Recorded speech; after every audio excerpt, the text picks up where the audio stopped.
This is about defending democracy. This is no longer Democrats versus Republicans. What do you want your kids to believe in? There must be give and take. This is White Flag with Joe Walsh.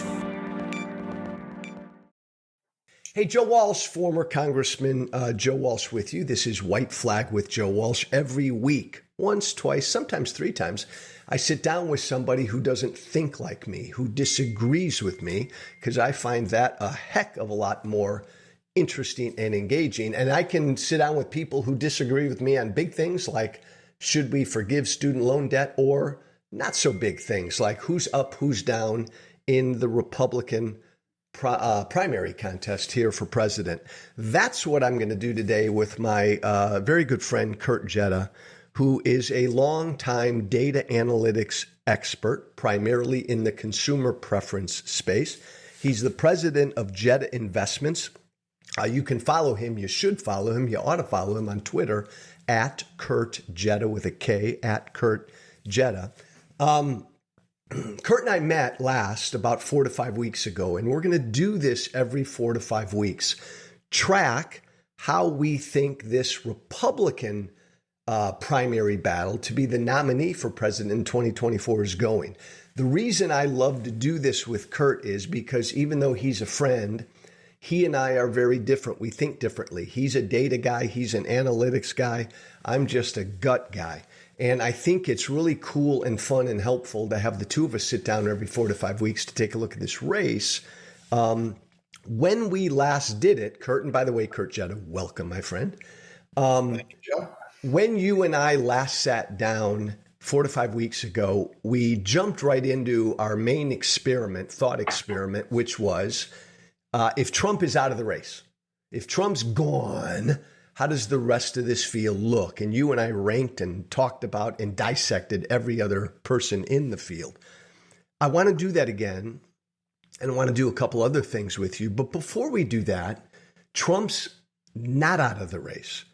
And from your perspective, I know what my gut tells me, but from your perspective, from a data perspective, tell me, assess where Trump is at right now, stronger, weaker, about the same since you and I last spoke.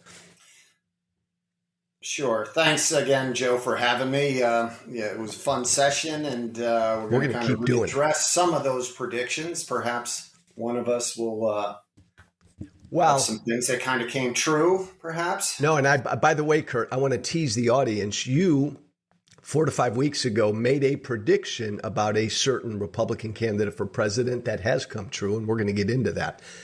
Trump, give me your assessment. So as I look at Trump, the thing, and all analytics people in the political space, I know can feel this, is it is always remarkable how immovable Trump's favorability numbers are over time, regardless of the scandal, good, bad, whatever is going on. The way I think about political races in general is as a 4-step, very grounded in the way I look at consumer. You have to be aware of the product or aware of the candidate. Then you need to be favorable of them. And there's a big difference between are they very favorable or somewhat favorable. Then that leads to a preference. Do they want to vote for a candidate? Do they state that preference? And then finally, do they actually vote for them? Meaning that's a turnout problem.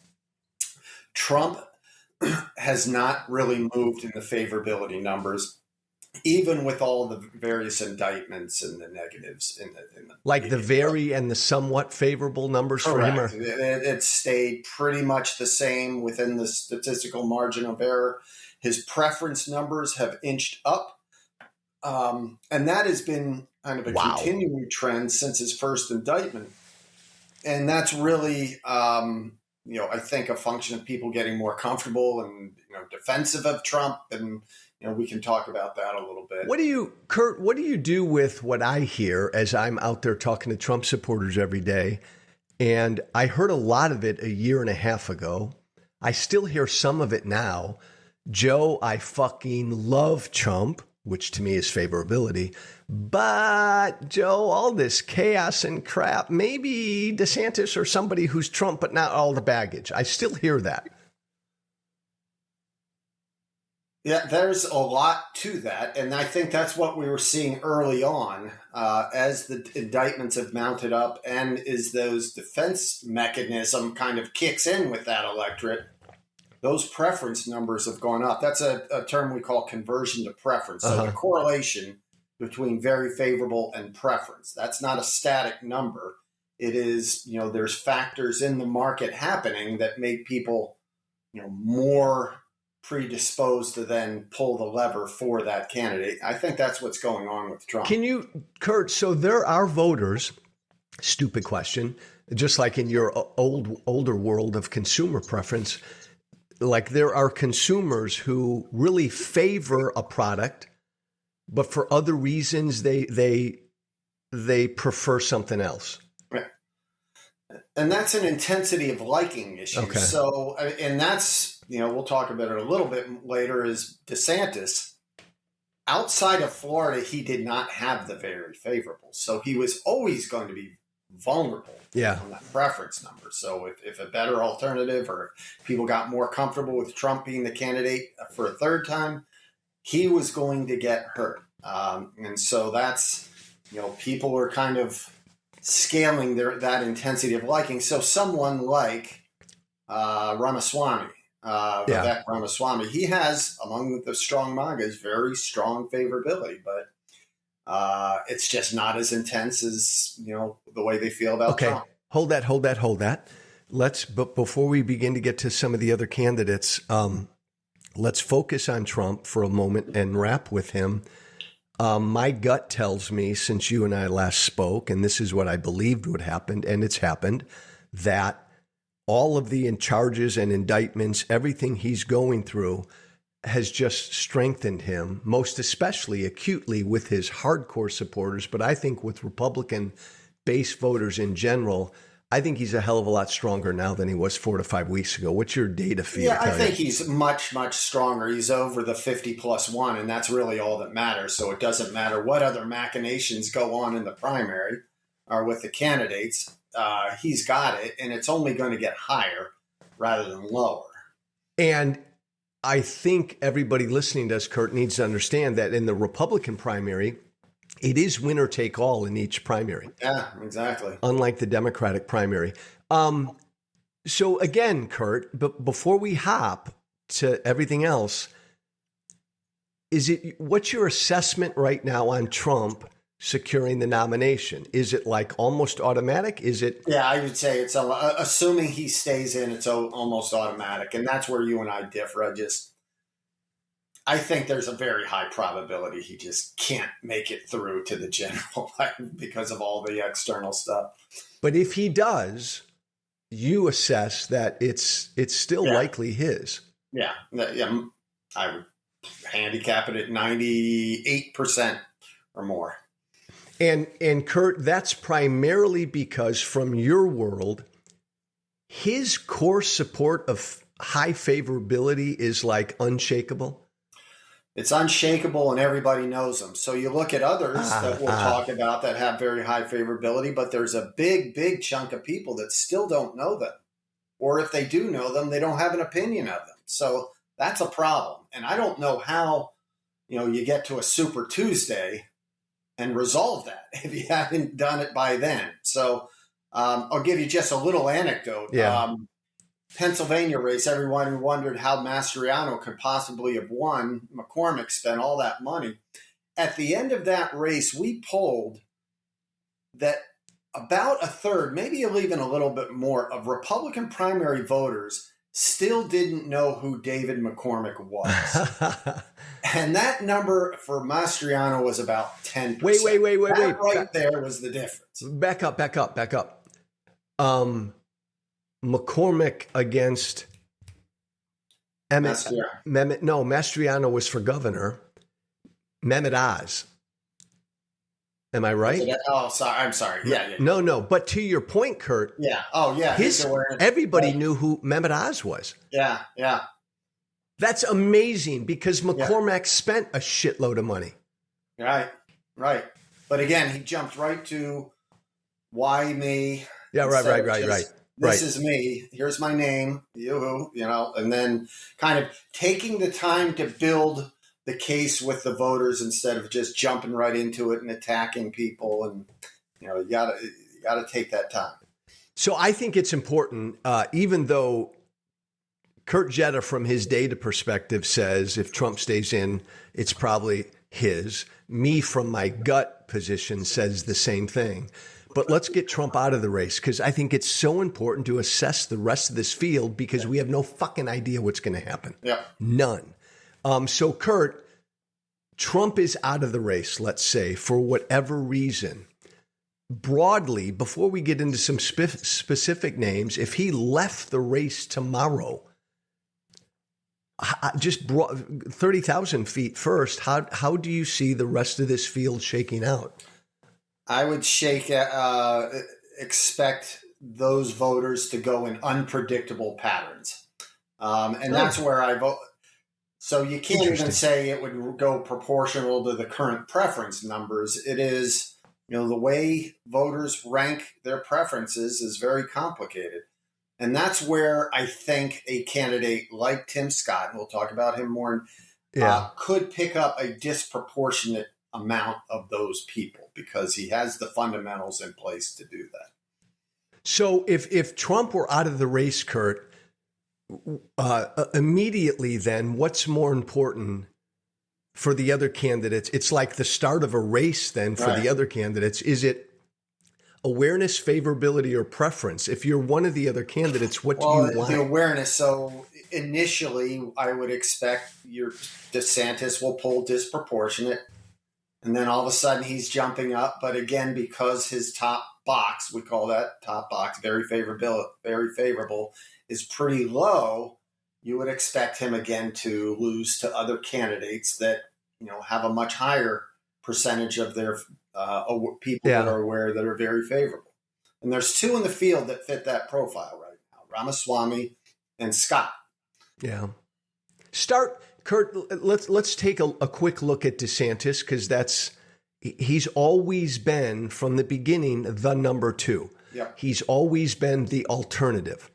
And I have heard over the last year, a year ago, if you and I are having this conversation, I heard a lot of, Joe, I love Trump, but DeSantis is Trump and he can win. I heard that overwhelmingly from Trump supporters. That's changed. Right. What's happened to DeSantis? Well, I think there's two things in my read. One is it's the inverse of that conversion of preference. So Trump improved on that because people, for whatever reason, start feeling like he could win. And then, as the groundswell of, DeSantis, because I don't see any slippage in his broadly favorability numbers. So it's not as if there's a lot more people that don't like him.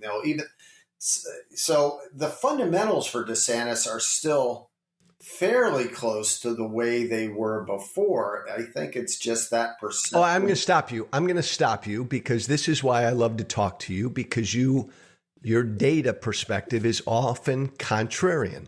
And I find this interesting, Kurt. The book out there right now today on DeSantis is he's done. He's cratered. Right. He's cratered. But yet you just said two things that I find fascinating. You said clearly he's doing worse than he was 6 months ago, but you just said his fundamentals are about the same, and you don't think his favorability has been nicked that much. Right, but it's that perception of winnability, I think, that that doesn't fit right into that model that I talked about: awareness, favorability, preference. It's the linkage between favorability and preference that has been the slippage for DeSantis. But as long as people still like you, you're still in the game. So the Republican voters still like DeSantis somewhat. Less of them like him a lot, but it's not like a collapse in that number. There's a very small increase uptick in his unfavorables, but nothing that would explain his collapse in the preference number. This is so fascinating. This is more up your bailiwick than mine. I know DeSantis. I think he's a jerk and his personality sucks and he's lousy with people, but he has collapsed in a weird way. But in your mind, is he still the alternative? Weirdly, is he still the alternative as of right now? Or is that premature I would to say that he's still the fundamentals. That's just because they're the same doesn't mean they're good. Or he still would need to improve, and that's going to be tough to reverse, even if it's a small negative trend and is very favorables. It's a tough thing to reverse. People tend not to say, "Oh yeah, well maybe I like him a lot again." That doesn't happen. So you don't often do that, even like with a consumer product. You don't often go from "I kind of like it" to "I really like it." Right. I mean, you can't say "I love it." Well, I like it now. I love it again. I don't recall ever seeing that happen. Kurt, explain to me. Last question on DeSantis. If you're correct that his favorability among Republican voters really hasn't moved much, yet him as the preference, his preference numbers have gone down, how can that happen? And it goes back to, so I think the broad term, a lot of people call it is strategic voting perception. So can they win? And I think that became less and less important the more duress Trump was in legally. So I think that took priority over the strategic voting. And I think, and that's not data based at all. That's just the way I'm reading, kind of, because if the fundamental numbers of that model aren't changing a whole lot of favorability and awareness, but your preference numbers are shifting a lot, that would be the link that would explain that. And we're talking about among Republican voters. And Kurt, some of the polling I've seen among Republican voters has said that the vast majority of Republican voters believe Trump has the best chance to beat Biden. They've kind of made that. That was not the case. That shifted a lot. Actually, that's a good point. I did not look at those numbers, but I think that hypothesis would probably be borne out by the data, the way, who's most likely to win. Which I think that's bizarre to anybody who's not a hardcore Republican voter, because the rest of us look at it and say Trump is fundamentally flawed in a general. Yeah. But to the average Republican primary voter, the numbers show they believe Trump is he's got the best chance to win. Right. Yeah. Okay, so that hurts DeSantis, correct? Yeah. Okay. Yeah. Let's. So you don't. Last thing, Kurt. You don't believe he's cratering himself. Like you don't believe he's in free fall. I don't see that. There's no real strong, or even the evidence is very marginal that people are just leaving him in droves and rejecting him or now negative to him. There's no data that shows that. And the Monmouth showed an uptick of, up to, high teens in unfavorability, but that's a somewhat unfavorable measurement. So, and I think the reason I'm pushing you on this is because I think you put some stuff out there, I think, that is really interesting, that is ahead of a lot of the traditional polling kind of people, and we'll get to it. But you made a Tim Scott call a while back. Yeah. Everybody, the herd, the polling expert herd right now is writing off DeSantis. I think it's really important to note that you're not writing him off because fundamentals wise, he's kind of still hanging in there.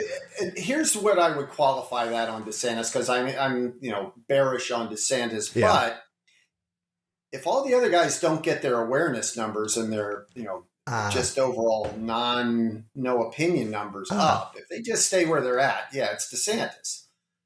Scott, Ramaswamy, all of the other candidates have a lot of work to do to get solidified in the voters' minds, in the Republican voters' minds. So they're kind of taking it for granted that their brand is well established, and it's far from that. Is DeSantis different in that? Do you think his brand is somewhat well established now?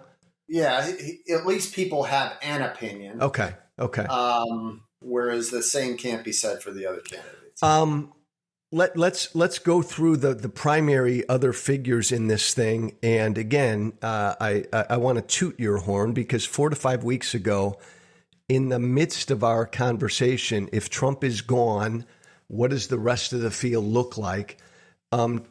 You jumped on Tim Scott's name and said, watch Tim Scott. What made you say that 4 to 5 weeks ago? The number that I look at, well, the two numbers, but the number I look at is the very favorable versus very unfavorable. So the strength, kind of that intensity of like/dislike among the voters. And Tim Scott, across all groups, across different Republican constituencies on strong MAGA, weak MAGA, no MAGA, age, whatever, had the best numbers of any of the candidates, and that includes Trump. Okay.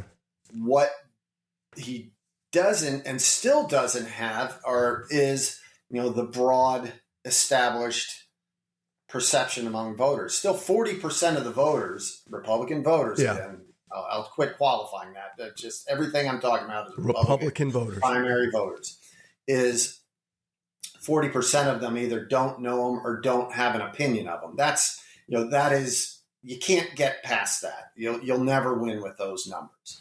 And I don't know how, if I'm saying, is he going to win? All this money now that's supposedly following him may do that, but it has to be national then. It can't just be focused on those 3 states, Iowa, New Hampshire, and South Carolina. If you were working on the Scott campaign and you were doing polling and data analytics for them, and let's assume Trump's out of the race, what would be your biggest concern for him? Right now, 20% of the people don't even know him. Okay. And then another 20% don't have an opinion. So, job one is identify where that 20% is, probably 30 or 40, and just do basic awareness. This is me. Here's a picture of me. I'm running for Republican president, and just get in your face all the time so people know who he is. And that's step one. Step one. And Kurt, my gut read, and I've been consistent about this, even if I'm wrong. I think the Republican primary voter wants a jerk, a bully, an authoritarian, a strong man, a dick, a prick, you name it. And Tim Scott, who I know and I served with, is a happy warrior. He's a great, nice guy. And again, this isn't a data question, though maybe you can answer it with some data. It is a data question, sir. I don't answer it with data. Measure it. I don't see how that wins with this primary voter. And I think it's a valid. Certainly, you can't ignore what's going on, and what the way you're perceiving it, I think, is a valid, legitimate point of view. It's just not borne out by the data. So this is where this Monmouth poll was really interesting, because they break out MAGA supporters. So strong supporters somewhat, or no. And actually the no, which I found shocking in this poll, is 48%. Wait, Kurt. Strong somewhat or no what? MAGA? That they're a MAGA supporter. Got it. Okay. So strong support, across all 3 groups, Tim Scott's really strong. So among strong MAGA supporters, is favorable as 52, unfavorable as 8. Now, they don't break out the very versus the somewhat, but that's still a great spread. As I'm looking at all these other candidates, Kurt, it doesn't really have a difference between the groups. That Monmouth poll, they break out MAGA, people who identify as strong MAGA, somewhat MAGA, or no MAGA. What are those numbers? What's that breakdown? The numbers are 38 strong. That's interesting. 14 somewhat and 48 no, which I found interesting. That's basically self-described. So there could be a lot of delusional people. Yeah. But Okay, that surprises me a little bit. yeah, it surprised me a lot. But Scott's numbers among really all three cohorts are pretty good. Yeah, they're consistent. They're very good and they're consistent, which can't be said for, say, Ramaswamy, who's a bit weaker and less known with the no MAGA. And so he's doing really well. I mean, he has a big awareness problem in general. 60% of people don't know him or don't have an opinion of him. But, as you would expect, he does well with MAGA, not so well with non-MAGA. Well, so Kurt, that's a data point that would refute my gut read that Tim Scott is not the temperament for what Republican voters want today. Yeah, and I don't have an explanation for that. All I can say is they like the guy. He gets great. If they know him, they like him, and they like him a lot. So, okay, but then that goes to Kurt his awareness issue. Yeah. And maybe people don't know him. Are you still, last question on Scott, Kurt, 4 to 5 weeks ago, you highlighted him. You feel good about, again, let's assume Trump's out of the field. Do you feel good about his prospects now if Trump were on the field? I think who was it? I think it was Kara Swisher. So I'm going to use her analogy. Yeah. Like little kids moving to like 5-year-olds playing soccer, they all just converge. And that seems to be the way mass media, mainstream media, or even all media kind of handicaps these horse races. They kind of get on a thesis and just all collapse on that. DeSantis is collapsing. Tim Scott's on the upswing. I mean, nationally, you don't see any impact in Tim Scott's preference. None. You see it in the early primary states, again, as a function of that whole favorability. But, if he doesn't get those awareness and, perception numbers up, he has no chance to make any. He'll just get clobbered on Super Tuesday, basically. So, hey, by the way, Kurt, polling data expert, the average person listening to us right now always just gloms onto those national polls. Should people are the state polls better indicators of how things are going? Or might be because particularly recently, it seems like those early states have had. Maybe it's not. Maybe I'm just memory is not as good, but it just seems like there's now a disproportionate impact of performance in the early state. Certainly, McCain got a big acceleration. Yeah. Obama got acceleration. Maybe that's what a Tim Scott or somebody is counting on as they do very well, and then they get the acceleration and the boost. Particularly in New Hampshire. Yeah. Let's move to Vivek Swamy, who in a number of polls now, Kurt, is number 2. He's actually exceeded DeSantis in a couple of these polls. Give me your yay, nay, or where you think he's at. Yeah, there's just way too many people that don't know him still. So he has just so much work to do. He's done a very good job. I mean, his favorability numbers are very good as well, but it's just, order of magnitude. Now there's 60% of the, electorate, the Republican electorate that don't know him. So that has to be overcome. And he's probably the worst example I've seen of somebody that just starts darting on the issues and, going full MAGA and all that without just doing the basic blocking and tackling of running an election, getting people to know him, getting people to like him. And he's a guy, Kurt, and I suppose this would fall under your preference box. He's a guy I hear a lot from base voters who tell me, I really like the guy, Joe, but he can't win. He's got a bright future, but he's not going to win. I hear that kind of thing. And actually, the numbers would suggest a little bit different in that that conversion or that strategic voting perception or whatever, he does very well considering there's so many people that don't know him. So he has converted a lot of those people. So, Kurt, if some waves a magic wand, he's all of a sudden, a very formidable candidate if he gets those awareness numbers. She's not being talked a lot about. And she just is out there doing her thing. Nor should she be. And she's I think slowly gaining some traction. Oh. And if Trump, I'm talking, I'm Nikki talking about Haley? Nikki Haley. I'm just asking. She's not really being talked about, but she seems to be a potential alternative if Trump were out of the picture. Pick it apart. Yeah, she is like the prototypical leans favorable, not a lot of top box. Last time I looked at YouGov, it was just, she was not really appealing to much more than I think 20% at that top box. There's So right no now, movement that I've seen in her numbers. Right now, data-wise, you're not buying a lot of Nikki Haley. Yeah, she doesn't. Those fundamental measures, awareness, and then this intensity, favorability intensity metric. Both of them are pretty weak. Mike Pence, Kurt, anything? I'm really surprised. Yeah, he's going down. His fundamentals are really, and I can't really put a pin on exactly why, because I had always felt like people were unduly negative on him as far as the way Republican voters felt about him. And now that actually seems to be manifesting, where his unfavorables are, tilting actually more than his favorables. And that once you have that among your primary voters, you're done. You just have zero shot.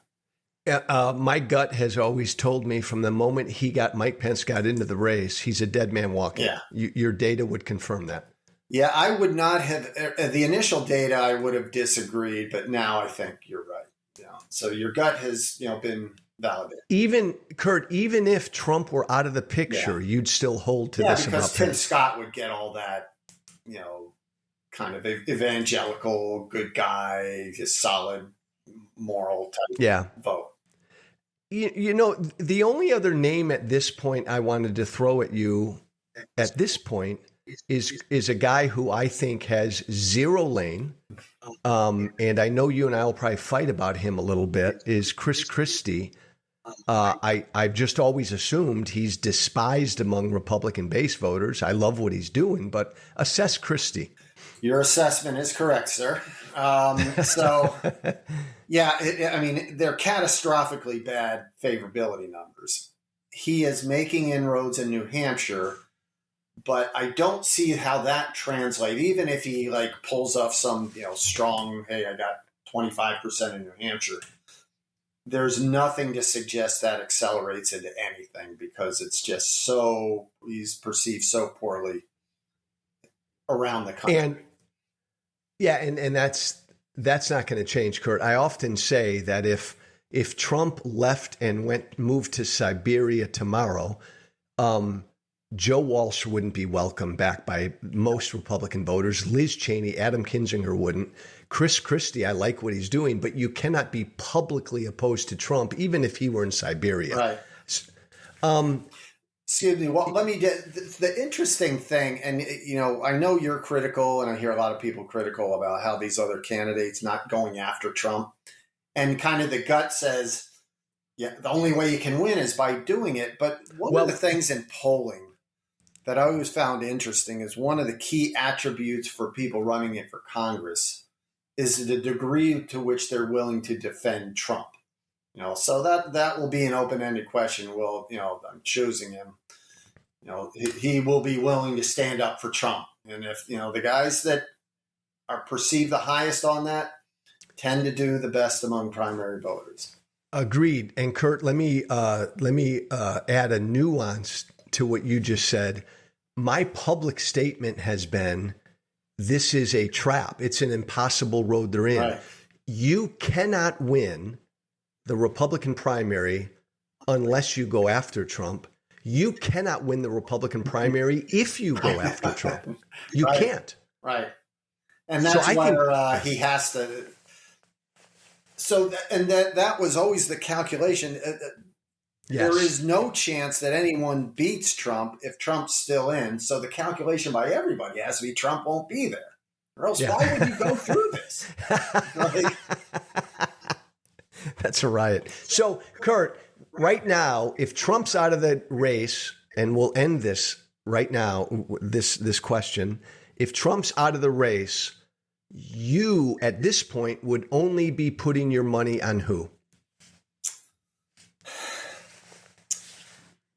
I will still put it on Tim Scott, but I'm not going to feel strongly about it. Last time, I think you'd have to go back to the tape, but I think I just said he was one to surge. Yes, exactly. I didn't quite say, maybe I did. But No, you called the surge. No one had recognized a surge. Right. I didn't say he would win without Trump.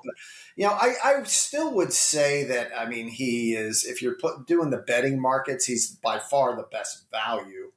I just have doubts because I've seen it so many times in polling that candidates don't quite appreciate that model that I talked about, just making sure people know who you are. And so I could see a scenario where he raises a lot of money, throws it all into the primary states, and is still left with this big deficit of name recognition in Super Tuesday. If Trump were gone, is there any other name that you'd put a wee little bit of money on? I think I'd put a little on DeSantis. Yeah, I think so. Yeah.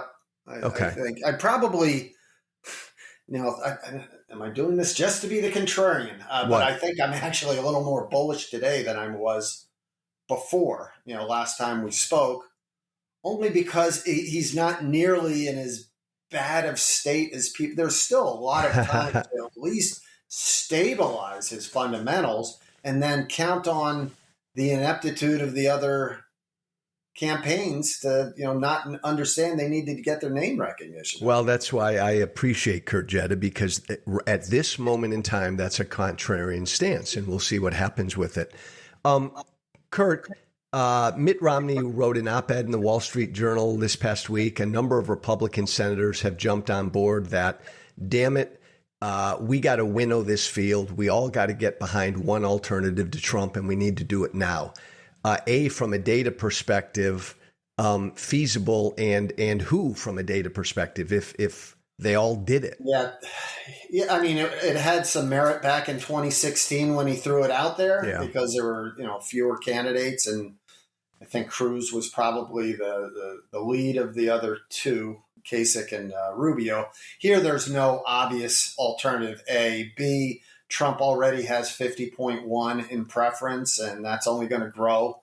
So I just don't think that's a reasonable, feasible, realistic recommendation. And even if it was to be implemented, right now it's way, way too early. I mean, you still have to kick the tires on some of these candidates to see what they're made of. And Kurt, that's the catch-22. To me, it's too late to do something like that because Trump already owns this thing. And to what you just said, it's too early to do something like that because we don't know that. Yeah. Right. Another no-win situation. He's got them. He's just got them in a briar patch. They're fucked. Yeah, it's too early because you don't know these other candidates yet. But they will, make no mistake, Romney and... But you're right. I mean, if it was to happen, it should have happened back when he was in the 30s like he was. Exactly. Because when Romney did that pitch in 2016, that was the whole shtick on Trump. He has the 35 to 40, but he can't, raise his ceiling at all. And so, all the other three guys, that's more than 40, 60's more than 40. But hey, I'm going to ask you one more question that I've always thought about. And I know you and I both think if Trump stays in the race, he's unbeatable. Kurt, in a voter's mind, does it ever reach a point where even with his hardcore supporters,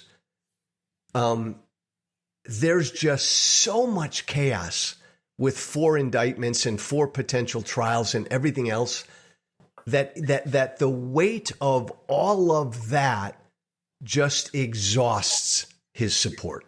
Or is that crazy? No, it's not crazy, and there's no precedent for it. And that's somewhat the precedent of, the premise on why I think he won't make it, because it's just, has that ever actually happened? Has there been a human being that has been under indictment with 4 different cases at the same time in 4 different jurisdictions? It's not a one. Now, I'd remind everybody listening to us that Benjamin Netanyahu got elected and he was indicted twice. He was under 2 indictments, I believe. At the same time, concurrently? Yeah. Yeah, Okay. and still, and he's still, those legal proceedings are those still going on. But he was, I believe, twice, at least once, I think twice indicted when he got elected.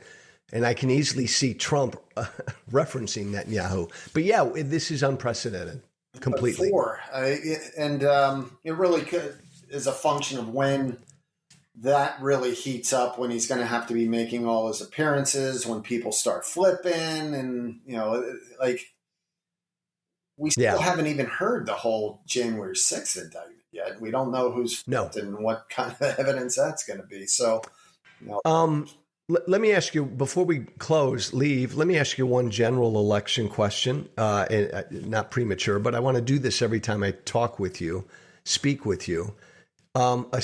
Begin to assess kind of Biden versus Trump in a general, what from a data perspective that looks like to you. I think Trump can win a lot easier than people think. I mean, I think it's easy to think that because of, the whole electoral college. Yeah. From what I'm seeing, one of the things I learned in 2022 is that the unaffiliateds control everything. And the way they perceive Biden and Trump is very different. Even though they're still unfavorable to Biden, they're much more unfavorable to Trump. They also showed in 2022 that they reject crazy. You looked at Masters, you looked at Mastriano and Oz and all of them, Herschel. They all got beat. All the normies won. I think based on that, and then based on Trump on the electoral front, really has a really heavy lift. I mean, he has to flip states that he lost before. He has to, get Michigan, I believe, as well. Yeah. I mean, I just don't think it looks as favorable for him this time as last time. I also don't see, and this is kind of a data-based perspective, the whole inflation and crime issues are down significantly as far as the way people perceive repeat that and explain that. That's interesting. So there was 2 issues in 2022 that really differentiated Republicans and Democrats. So as you looked at kind of rank order the issues of importance, Republicans, were really ahead of the curve on really flagging inflation as a big issue, as well as crime. And Democrats really never confronted that. Uh-huh. That said, now inflation's waning. It's pretty much gone now. It's at 2 or 3%. Crime doesn't seem to be front and center as much as it was, although I'm sure Republicans can find a way to amp that up a bit.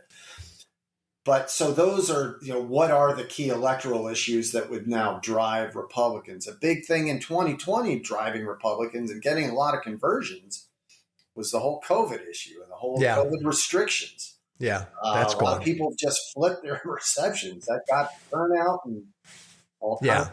That issue doesn't appear to be on the horizon. And so that would be another negative hurting Republicans. Hey, Kurt, then let me just throw one fly in your ointment. One problem with your potential thesis, especially as regards the economy and the inflation. And you're right about where inflation is at and how the economy is doing, but that's not reflected in polling, right? Like most Americans don't believe it. Yeah, it's affected only by when people are asked to say, what are the key issues? It's what's extremely important. Okay. That is material. It's still much more important for Republicans than Democrats, but it's down significantly where it was. It was in the 70s and 80s, and now it's in maybe the 50s and 60s. And so it's the direction of that number I'm looking at, not the magnitude. Got it. And I think part of the problem is even like Biden is just such a bad communicator at this stage of his life.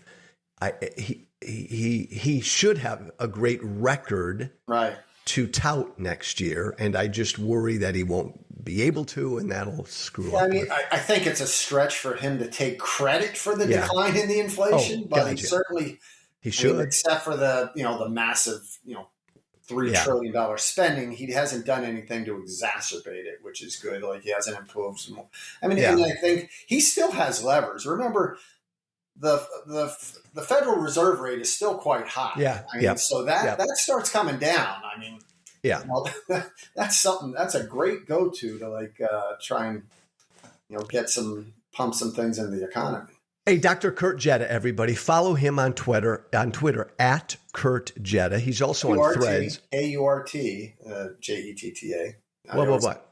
Because everybody always miss it. For whatever reason, my entire life, people can't spell the name Kurt correctly. KURTJETTA. Kurt, what are you on Threads?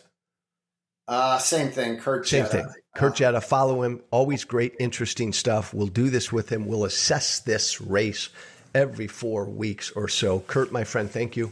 Thank you, Joe. Had a great time.